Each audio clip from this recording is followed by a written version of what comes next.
সবাইকে জানাই শুভ সকাল। আমার আরেকটি ভিডিওতে জানাই আপনাদেরকে ওয়েলকাম। আজকে রোববার, তো গতকাল তো গিয়েছিলাম আমরা সেই বোটানিকে।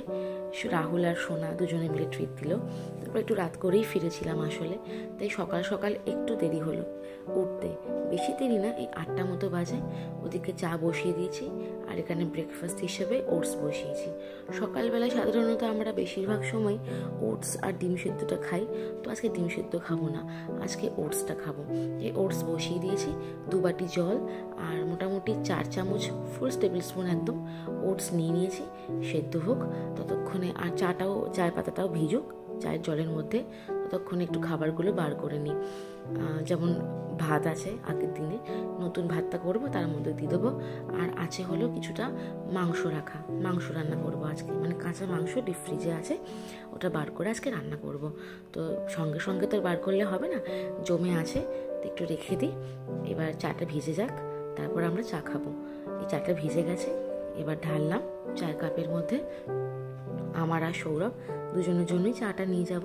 এখন সকালে 8টা মতো বাজে, সৌরভও উঠে পড়েছে তাড়াতাড়ি।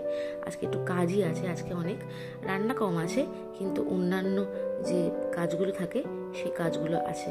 আজকে যে গাছগুলো মানে এনেছিলাম সেগুলো আজকে পটিং করব, সেই কারণে একটু তাড়াতাড়ি ওঠা আসলে। আর রান্নার ঝামেলাটা খুব একটা নেই, তাই ভাবলাম আজকে কাজটা সেরে দিই, নাহলে গাছগুলো শুকিয়ে যাবে। আর এই যে দুজনে কর্তা গিন্নি বসে পড়েছি সকালবেলা চাটা খাওয়ার জন্য।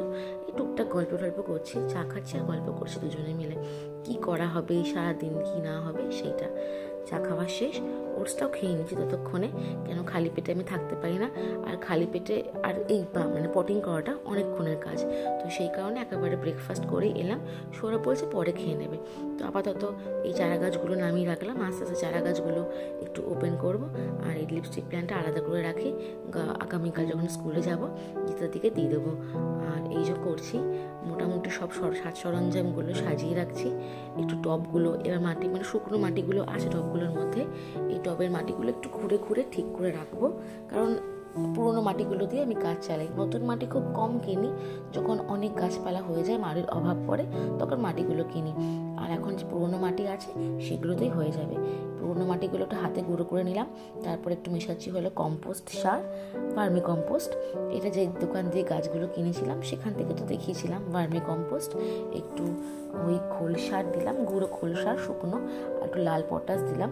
আর তার আগে একটুখানি আমি ওই কোকোপিট দিয়ে দিয়েছি। এতে কি হয়, মাটি খুব ঝুড়ো হয়।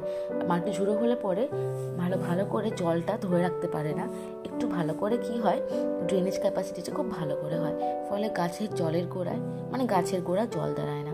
আর এই যে প্রথমে একটু ভার্বেনা গাছ আর পিটুনিয়া গাছগুলো পুঁতে নেব।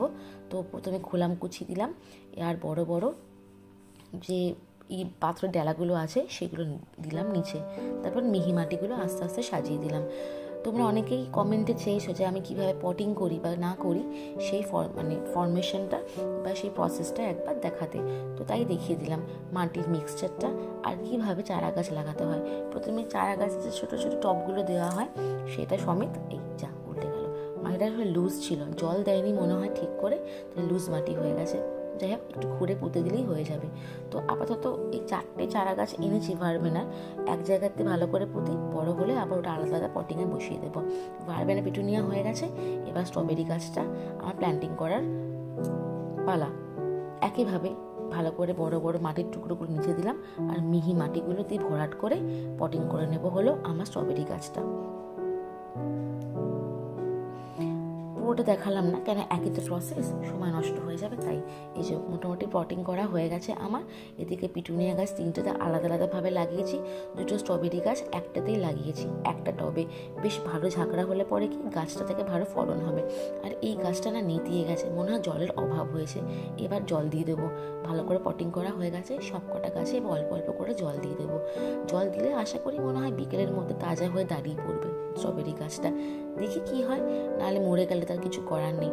এরকম ছোটো ছোটো চারা গাছ আনলে না বেশিরভাগটাই পারে না, আর বেশিরভাগটাই বেড়ে ওঠে। এটা পুরো ভাগ্যের ওপর নির্ভর করছে, আর কখন তুমি কীভাবে পটিং করছো সেটার উপরও নির্ভর করে। খুব ছোটো ছোটো চারা গাছ তো আসলে এটাকে মেনটেন করা খুব ইম্পসিবল ব্যাপার হয়ে যায়, খুব কঠিন হয়ে যায়। তবে যারা যারা খুব দক্ষ হয়, ভীষণভাবে দক্ষ হয় বাগান পরিচর্যায়, তারা ঠিক করে উঠতে পারে। আমরা আসলে তো এখনও অপটু, খুব একটা ভালো মানে অতটা দক্ষ নয়, অতটা স্কিল নই, তাই মোটামুটি গাছগুলো মরেই যায়। বেশিরভাগ গাছই আমি মানে আগের বার বাঁচাতে পেরেছিলাম, কিন্তু দেখি এবারটা কী হয়। আর এই দেখুন, খাওয়া দাওয়া হয়ে গেছে, রান্নাঘরে চলে এসেছি। ভাবলাম যে লঙ্কাগুলো বড় বড় হয়েছে, সেই লঙ্কাগুলো এবার তুলে নিই, নাহলে পড়ে গেলে একেবারে পাশের গলিতে মাটিতে গিয়ে পড়বে, খাওয়াও হবে না আর নষ্ট হবে শুধুমুধু। তাই লঙ্কাগুলো তুলে নিলাম। এই লঙ্কাটা দিয়ে ভাবছি আজকে একটু জলপাই মাখা করব। কাঁচা জলপাই পড়ে আছে, একটু পেকে গেছে, কিছু কিছুগুলো কাঁচা আছে, কিছু কিছুগুলো ভালো পেকে গেছে। তো ভাবলাম একটু দুপুরবেলায়, শীতের দুপুরে একটু কিছু টক মিষ্টি খাওয়া যাক। তো মাথায় ঝট করে এলো জলপাই করবার কথাটা। এই যে এতগুলো লঙ্কা বের হয়েছে, আর এখনও ওই যে লঙ্কাগুলো ঝুলছে, ছোট ছোট আছে, হয়ে যাবে এই 2-3 দিনের মধ্যে, বেশ বড় বড় হয়ে যাবে। এরপরে লঙ্কার বেশ ভালো ফলন হয়েছে, তো আগেই বলেছিলাম। ব্যাস কমপ্লিট, মোটামুটি লঙ্কা যা হয়েছে তুলে নিলাম, আর বাকিটা পরে তুলে নেব। আর এই জলপাই মাখা স্টার্ট। জলপাইগুলো ভালো করে মেখে নিই, নুন চিনি একটু দিয়ে দিয়েছি আগে থেকেই। আর এই যে সর্ষে তেল আমি দিই না, নুন চিনি দিয়েই ভালো করে মেখে নিই। এই যে মাখা কমপ্লিট, এবার মুখে দিয়ে দিই। আর লোভ সামলাতে পারছি না, কেন জলপাই ভীষণ ভাল লাগে আমার। টমেটো, কদবেল এসব মাখার থেকে না আমার জলপাইটা ভীষণ ভীষণ ফেভারিট। দারুণ, স্বর্গ স্বর্গ, যেন স্বর্গ। আর কি চাই। ভিডিওটা আজ এইটুকুই, কেমন লাগলো জানাবেন। আর তোমরা দুপুরবেলা, শীতের দুপুরে কী খেতে পছন্দ করো টক মিষ্টি ঝালের মধ্যে, সেটা কিন্তু কমেন্টে অবশ্যই জানাবেন। টাটা।